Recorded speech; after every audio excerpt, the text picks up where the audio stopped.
It is with great pleasure that I introduce our speaker, Father Tony D'Souza, who will be sharing his insights on the very important topic that is mental health and well-being. Father Anthony James D'Souza, well known as Father Tony D'Souza, is a Jesuit priest having over 30 years of experience and expertise as a counselor and psychotherapist. He is a former rector of St. Xavier's College, Mumbai. He has also served as the Retreat House Director, Provincial and Parish Priest. He has trained and supervised professional psychologists and has established counseling and social centers serving as their director. With a strong background in managing personnel at multiple levels, he has led numerous programs for diverse organizations. He established Premanjali, a family counseling and training center in Gas, Nalasopara, Mumbai, and has been the director of Premanjali Counseling Services since May 2012. He has also established Ashankur, a trust to help the poor and marginalized at Andheri East, Mumbai. Father holds a doctorate in clinical psychology from Wright State University in Dayton, USA, where he received an award for excellence in the field. Additionally, he completed a postdoctorate focused on the application of family systems, principles, and techniques for rural community development, also from Wright State University. With extensive experience in supporting individuals through their challenges, he brings a compassionate perspective to his work. Father has facilitated numerous retreats, seminars, and workshops for various institutions and professionals. We are delighted to have him here with us to share his expertise and guidance on mental health and well-being. I now invite our principal, Reverend Father Anthony Fonseca, and our speaker, Father Anthony D'Souza, Father Tony D'Souza, on stage as we all put our hands together to welcome Father Tony to Don Bosco, Naigaon.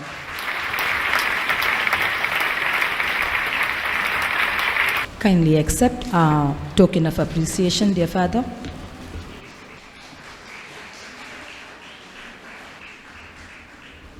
And I now invite Father Tony to present the session. Good afternoon to all of you.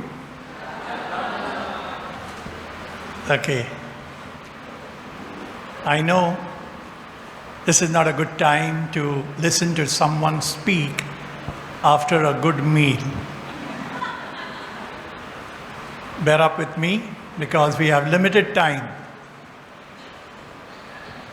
The topic that was been given to me is mental health and well-being.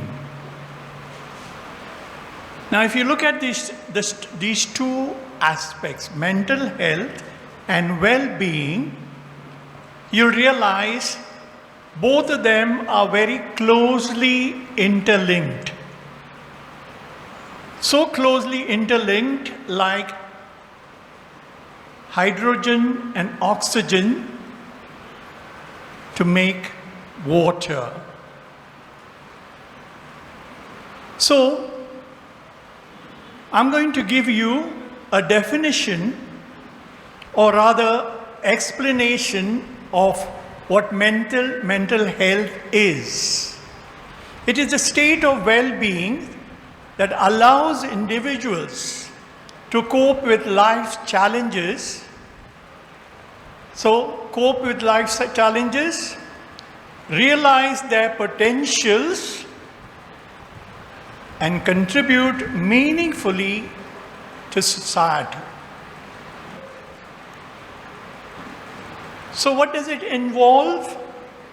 Emotional, psychological, and social functioning. So I'm going to explore each of these three components. What is emotional well-being?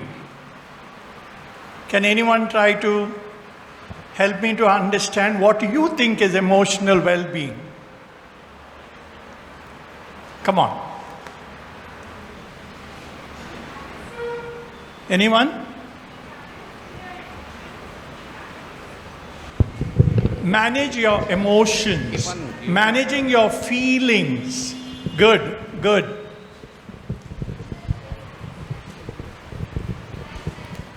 Life satisfaction. So emotionally, I feel satisfied. I feel satisfied.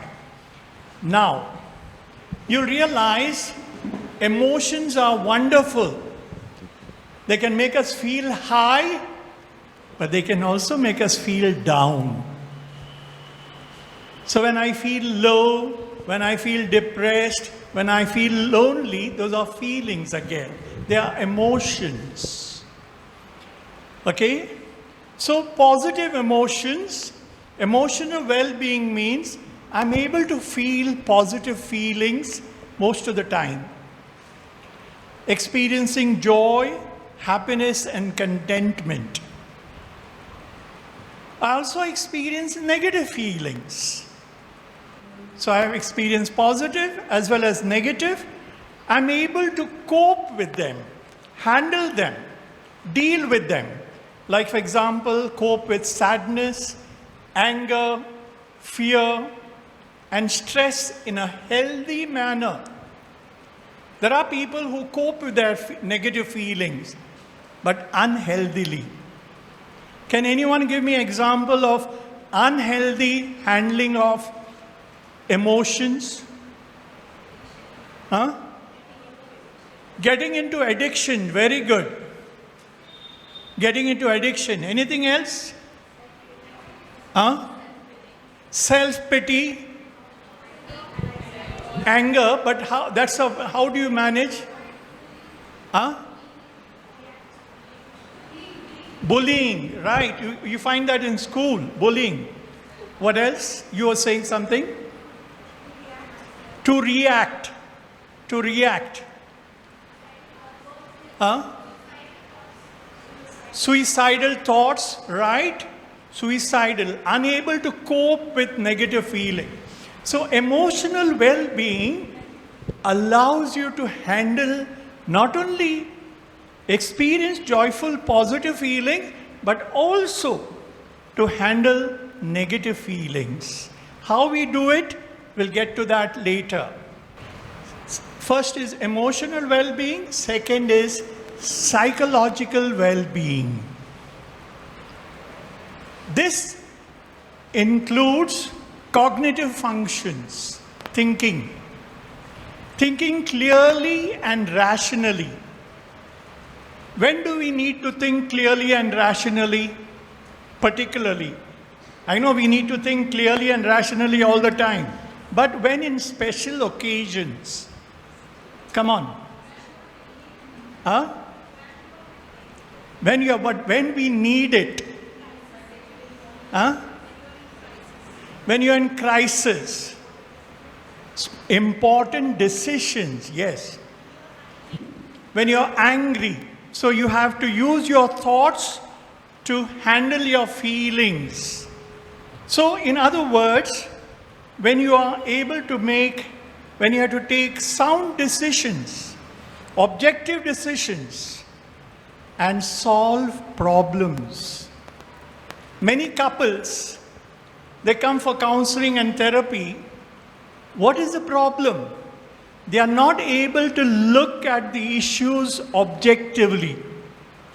They are so involved in the issue, they will start judging others, blaming others.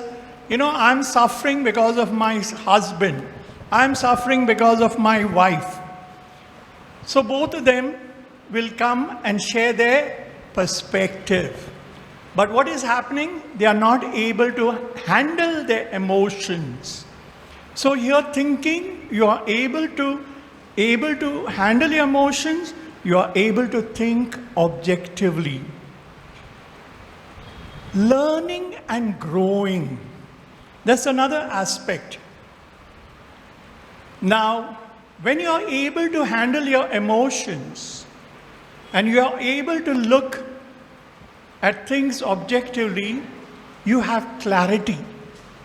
You have clarity in terms of where you want to go, what is your focus, which is the direction you want to take. Okay? And you are able to learn new skills, develop new techniques, develop new approaches to get what you want. What you want. So in other words, so you learn and you grow when you're able to handle things, objectively. Then we have social well-being. So you have emotional well-being, okay, cognitive or mental well-being, and then social well-being. Social well-being involves relationship with others. That's where our feelings become the biggest obstacles and also can enhance wonderful relationships. Wonderful relationships. Now, developing, particularly you as teachers, you will encourage students to develop healthy relationships, good, solid friendships, and that is important. Unfortunately, our media does not necessarily help us to understand what a healthy relationship is. So, mental health involves social well-being, build and maintain healthy relationships, not only with outsiders, with my family members, with my spouse, with my children, with my parents. Okay? So in other words, and at the wider community also, I can connect with them. I can contribute to the society, participating in meaningful activities that make a difference in people's lives. Society is changing. Society is evolving. So I'm able to adjust, adapt to the changing society. And that's what it means in terms of when changes take place, then what kind of person am I? Am I a rigid person? Am I a flexible person? There are some people who will say, in Marathi is said very well, model पण वाकणार नाही. We can say, वाकेल पण मोडणार नाही. उलट सुद्धा मग आपण बोलू शकतो. Okay? So, I will bend but not break. Or I will break but not bend. Okay. What are the signs of good mental health? Suppose you have good mental health, how will you know? Resilience. Okay, tell me would it be a sign of good mental health? Positive thinking. Anything else?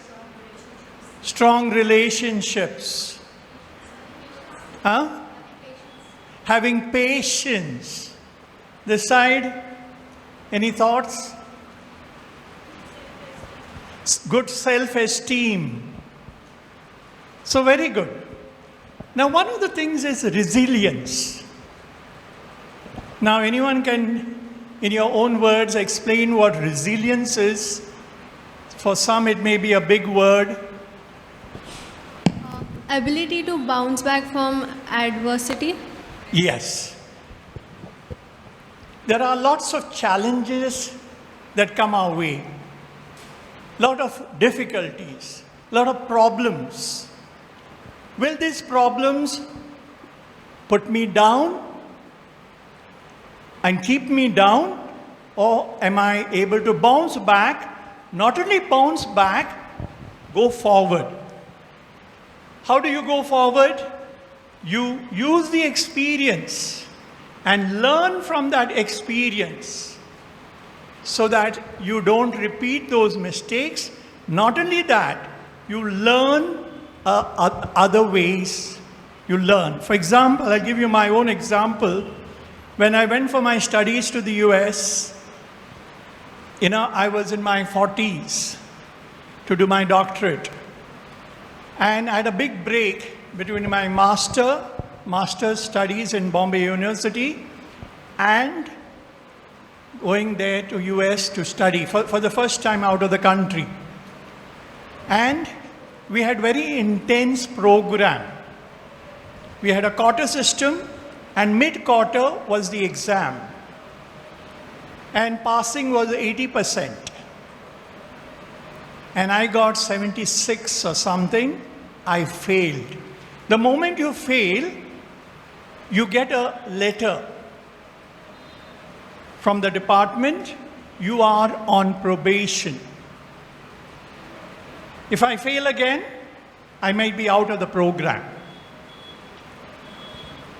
So I sat down and began to ask myself, I studied for the exam. Why did I fail? Why did I get less points, less marks? Then I realized that I was studying the way I studied for my master's. In Mumbai, we had to answer and give essay type of answers. Fill as many pages as you can. There, it was objective. The way you study for objective questions is different from the way you study for essay type of questions. I learned from that and I grew. Because then after that, I never had problem at all. So, ability to bounce back and move forward. Another one is optimism. Positive attitude towards everything that's happening. I'm optimistic. I'm positive. Okay, I'll be able to handle it. It'll go well. Difficulties will come. I'll be able to handle it. Even disappointments, things failing, I'm optimistic. A positive outlook on life, that's optimism. Another one, this is a biggie. For me, this is the most important thing. Can anyone guess? This time also, an attitude, this also will pass. Okay? That's true. That also will be very useful. Confidence. Confidence. Okay? That also. Experience. You gain experience. Okay. I'll talk more about it later.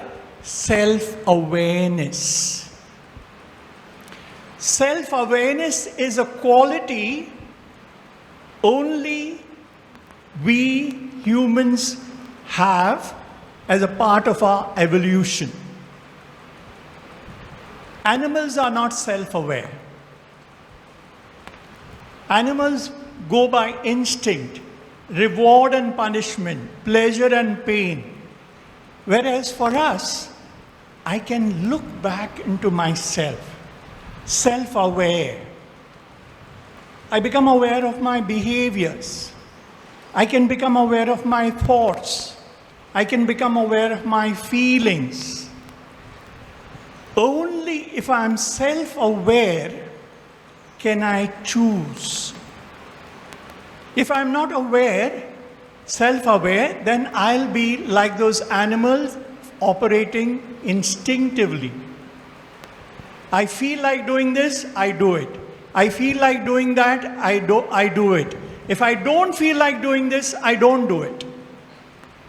You see, the automatic and the reactive brains, we have three brains actually. So automatic and reactive brain take charge of us. So self-awareness is a unique quality of the human brain. And what that brain is, hopefully, I will be able to tell you as we proceed. And lastly, healthy coping mechanisms. Healthy coping mechanism. We cope. The question is whether we cope healthily or unhealthily. Some of you said earlier, suicide, addiction, okay, violence. These are unhealthy ways of coping. So developing healthy ways of coping. These are some of the signs of a good mental health. So you need to ask yourselves, in terms of these four, resilience, optimism, self-awareness, healthy coping mechanisms, and one I forgot, purpose and meaning in life. Purpose and meaning in life. Why am I here on this planet? What is the purpose of my existence? Get up in the morning, go to work, come back, cook, or for most of the ladies, cook, take care of the children, go to sleep, again next day get up, and then holidays, go shopping, whatever D-Mart, whatever you go shopping for. Is this life? Is there some purpose and meaning in my life? Is there a direction? Is there something more than just this? What is that more? Do I have a purpose? Does my life have a meaning? And it's a very important thing because many of those people who commit suicide feel my life has no meaning. My life has no purpose. In whatever context, different contexts can lead to people hurting themselves, committing suicide. So the question is, what brings meaning into your life? So these are 5 things: resilience, optimism, self-awareness, purpose and meaning, and healthy coping mechanisms.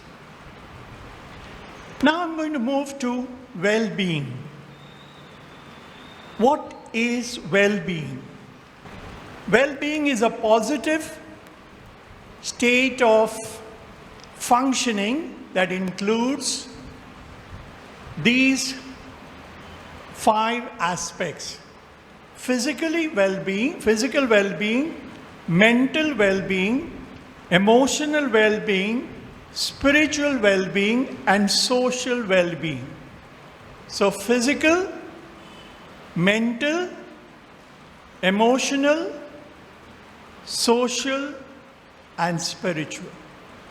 These are 5 areas of 5 dimensions that are related with this. Having said this, I'm going to shift to another aspect. And what is the other aspect? How do we understand both mental health and well-being comprehensively, holistically? Is there an underpinning substratum foundation that brings all this together? Yes. And that's what I'm going to focus in the remaining part of my time. And till what time do I have? 3:10. Okay. So I have time. Thanks.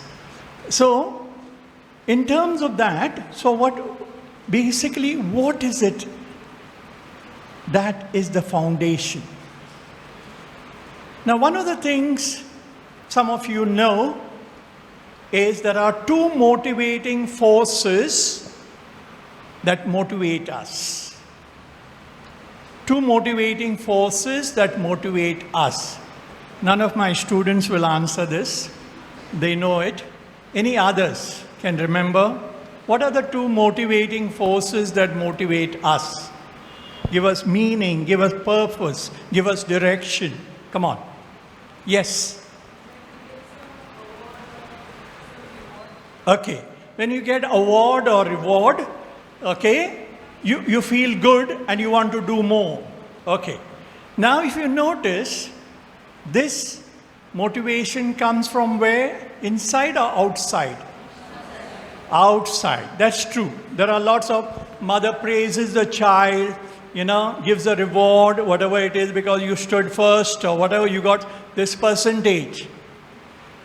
There are two motivating forces that come from within. Abstract and concrete. How they would be motivating, abstract and concrete?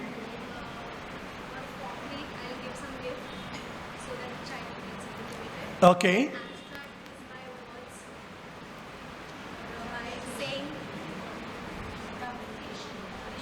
Okay. Abstract and concrete. So that's another way of looking at it. Any other? A dream. Having a dream that you want to achieve that motivates you. Love. Actually, very true. There are positive attitude. Internal peace. True. There is a positive aspect is love beneath all that. So love is one motivator. There's another motivator, which all of us have. In fact, that is more dominating motivator. Fear. Fear and love are the two internal motivating forces that operate within us. There are many things we do not because we want to do them, or many things we don't do not because we don't want to do them, out of fear. Many children do things because they are afraid of the parents, they are afraid of the teachers, they are afraid of the consequences of doing them. So fear and love. So then you ask yourself, most of the things you are you doing out of fear or out of love? Out of love. So here we have some students, right? Is this true? Some things you do out of fear, some things out of love? What? That is 10 to 15%. You're great. Because most of the people, 50% plus. So you have to give yourself a tap on your back. Wonderful. Okay. Actually, most of our life is governed by fear. What did I do? Okay. So most of our lives are governed by fear. You see, of all beings born, a child is the most vulnerable creature, totally dependent on the adult world, with lots of fears. And then people manipulate this fear. And media is doing it greatly. How media manipulates fear. I'll give you an example, one advertisement. A man is driving and is lost. And so, he takes his vehicle to the side, and there's a lady passing by, and he lowers his glass and says, "Can you tell me how to get there?" So she pulls out her smartphone and Googles, GPS, and gives him the direction. So he says, "What's that?" And she looks at me, "You don't have it. You don't have it. You're less of a person if you don't have it." Now, no, I want to have it, then he will buy it. How the advertisement works. How many of you have seen Raymond Suiting advertisement? Complete man, right? Now, see how subtly this advertisement works. How subtly. And they spend crores of rupees to prepare that advertisement. Why? Because they'll get more than that. There are two messages in this advertisement. One is the conscious message, and the other one is the unconscious message. What is the conscious message? If you wear raiment suiting, you'll be a complete man. That's the conscious message. What is the implied message? You're not complete as you are now. And this message goes straight to the unconscious. Eric Berne, the founder of transactional analysis, says, by age 4 or 5, we have developed the life position, I'm not okay. I'm not okay. The society has programmed us and telling us that we are not okay. But you also programmed that what we have to do to be okay. Listen to your parents, work hard, get this degree, get this percentage, get this job, get this money, get this, bank balance and this building and this latest model car, all that. You have no value. You're not okay. So we'll tell you how to make yourselves okay. If you analyze each of the advertisements, you'll realize this. This is a message. How to make yourself okay. So I'm going to look at this more closely.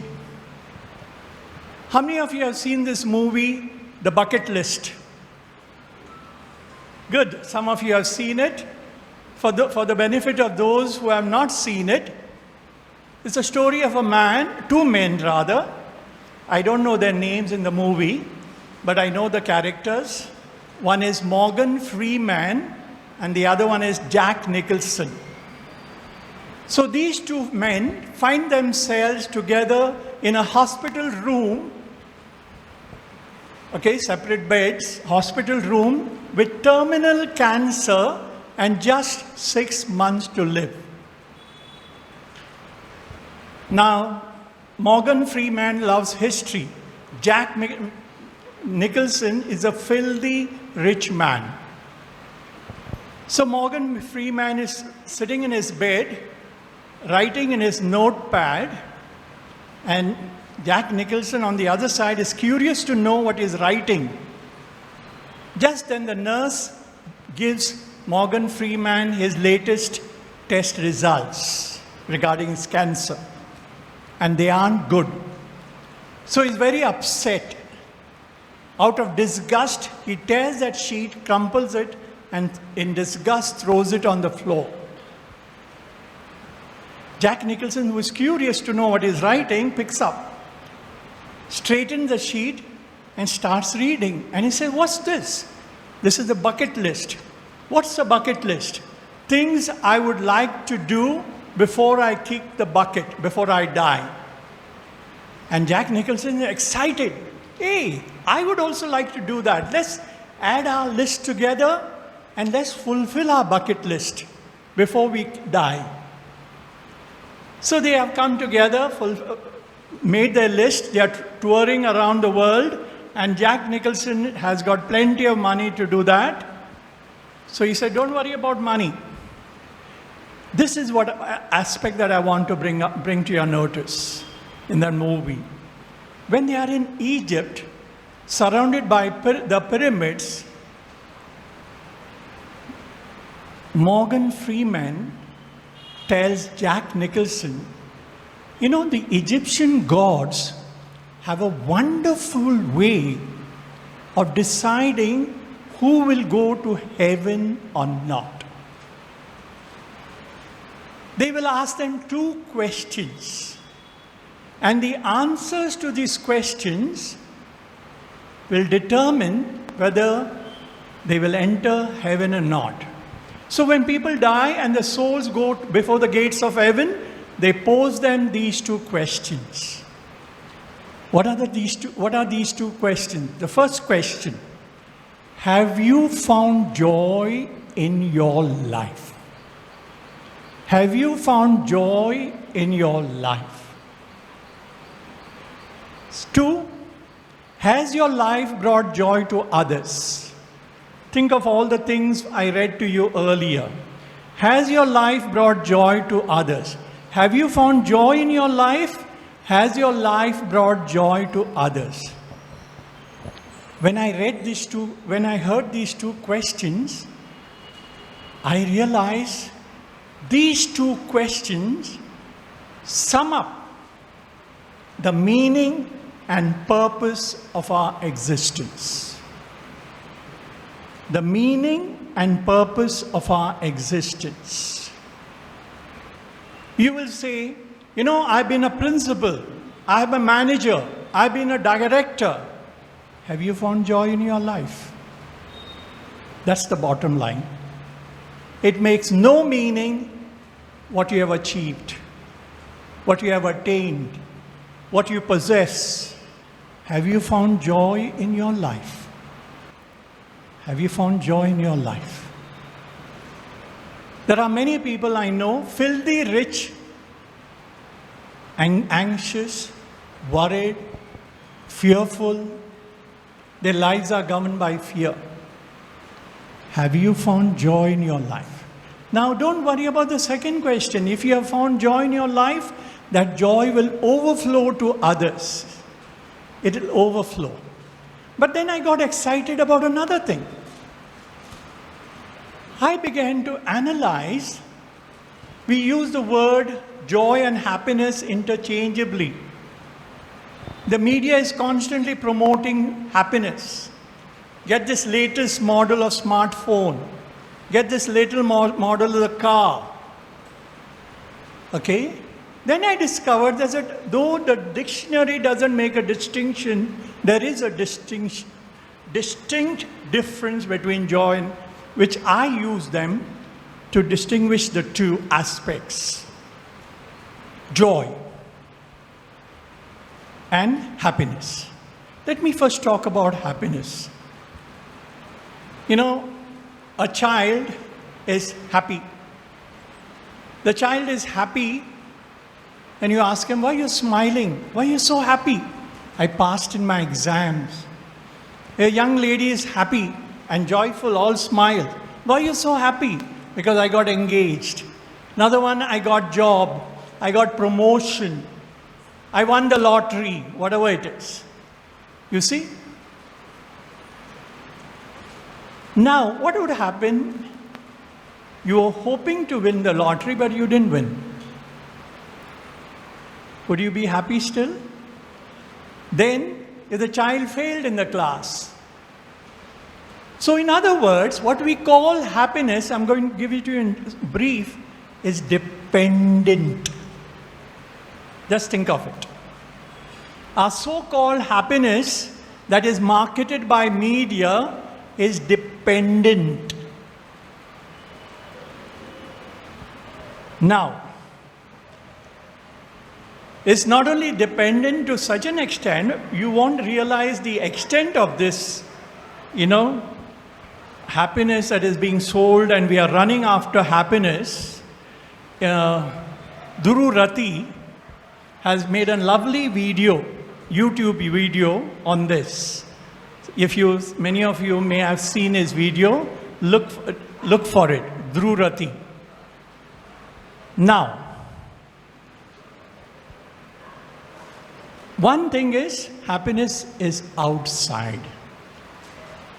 And our parents have been promoting that.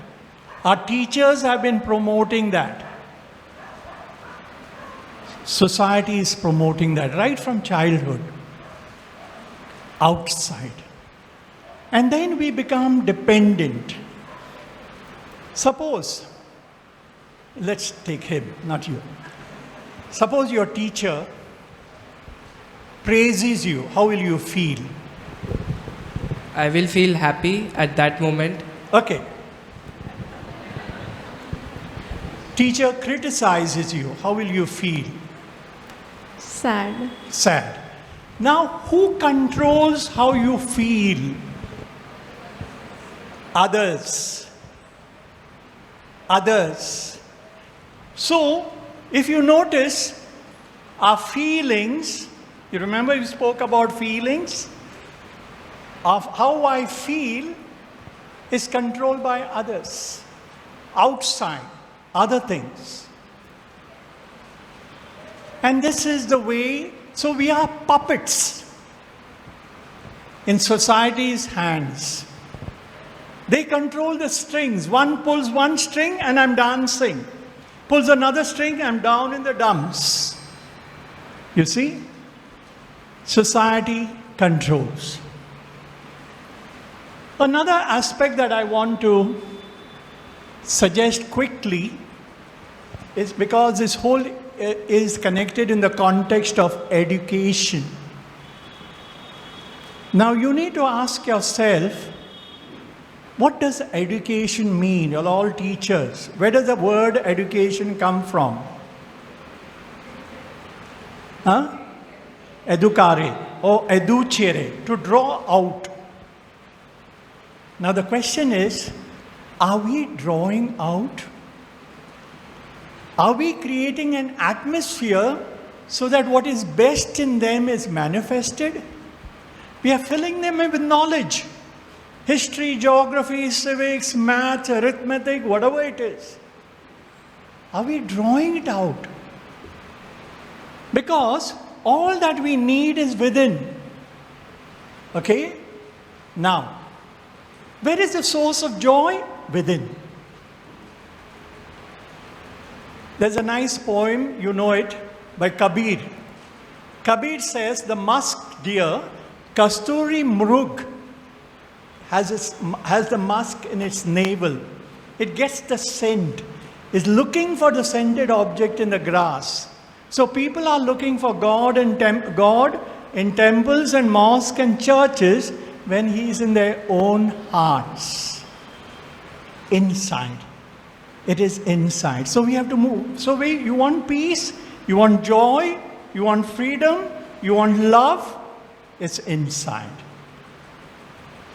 It's inside. Now, if you notice, the clouds of fear internationally are looming over. So people are even thinking of Third World War. Now, all violence comes from fear. All violence. Think of it. But that same source is within us. Fear, the source of violence, is in us. It governs us. It controls us. Can we develop an atmosphere that is supportive to our students to draw out what is best in them? So don't try to make our students good, lovable, holy. Don't waste your time doing that, because they are already good. They are already lovable. They are already holy. Then what do? Make them aware of their goodness, of their lovableness, of their holiness. It's all there. So, not to become holy, but to discover your goodness, your lovableness, your holiness. Okay. I'm going to pause because I'm sorry I cannot complete, but we have no time for questions. Thank you, Father Tony, for your very insightful presentation. And now the floor is open for questions in case there's anyone who would like to clarify or have something answered. Father Tony is there. Kindly begin with your questioning. I'll take that. Father, you had spoken about unhealthy coping mechanisms. Could you share with us some healthy coping mechanisms? Yes. Healthy, for example, I'll give you an example that will help you. So suppose my mother is very angry with me. I'm a child. And I don't know why she is angry. She shouts at me. Now my reaction would be to shout back. Instead of shouting back, I become aware that I'm angry, self-awareness. Okay, shouting back won't help me. I'm using my rational mind. It won't help me. So I'm going to calm down.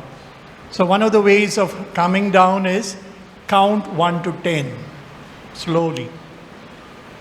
And once I've calmed down, I can ask my mother, Mummy, why did you shout at me? I don't understand. Oh, you were supposed to do this, and you didn't do it, and I was inconvenienced, whatever it is. And again, you look at it. You look at it and say, is there some truth in that? Yes. Then I apologize. Oh, I didn't do it because I thought you told my brother to do that. I'm sorry that I was not aware that I had to do it. I'm sorry that it caused you convenience. That's one of the ways. So, communication, effective communication. Making choices. I'm angry. So what do I want to do with my anger? React, hit back, keep quiet, talk to the person later, write a note, communicate what I felt, different ways. Okay? Any other questions? As a teacher, as an educator, how can we support a child's mental health? Like, in what way can we contribute? Good. Very good question.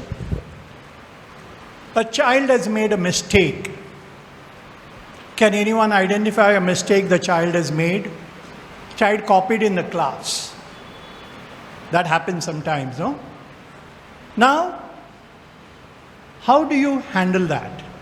Normally we shout, you're a cheater, we label them, whatever it is. Instead, I can talk to the child. What has happened has happened. You can't undo it. The child has copied. So I can say, what happened? Tell me what happened. And the child said, I didn't prepare for my exam. Okay.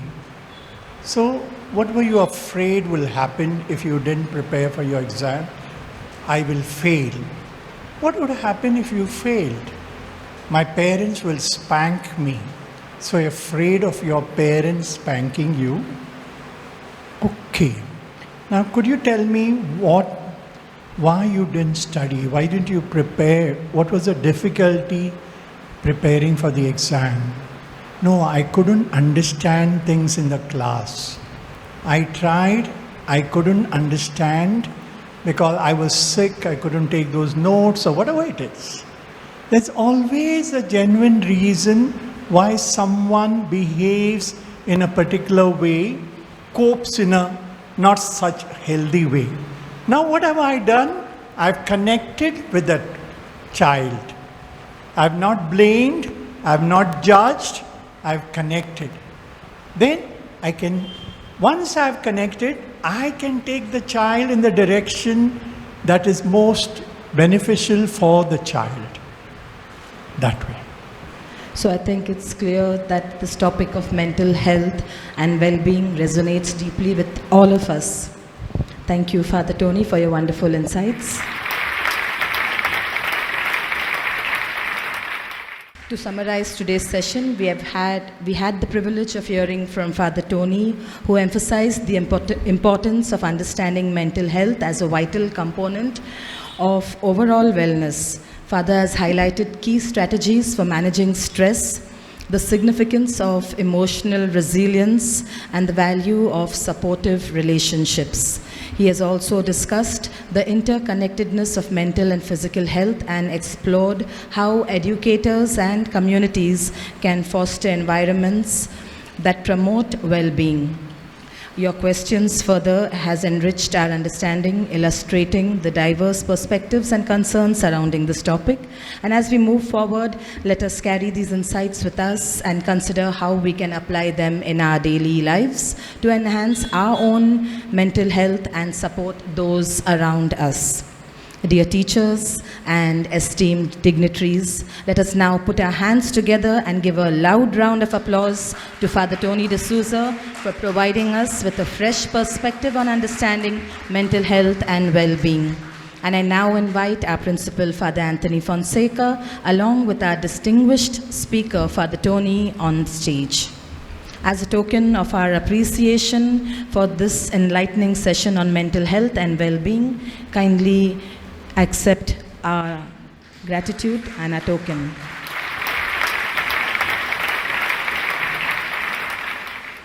Thank you once again, Father Tony, for your valuable insights, and thank you all for your participation today.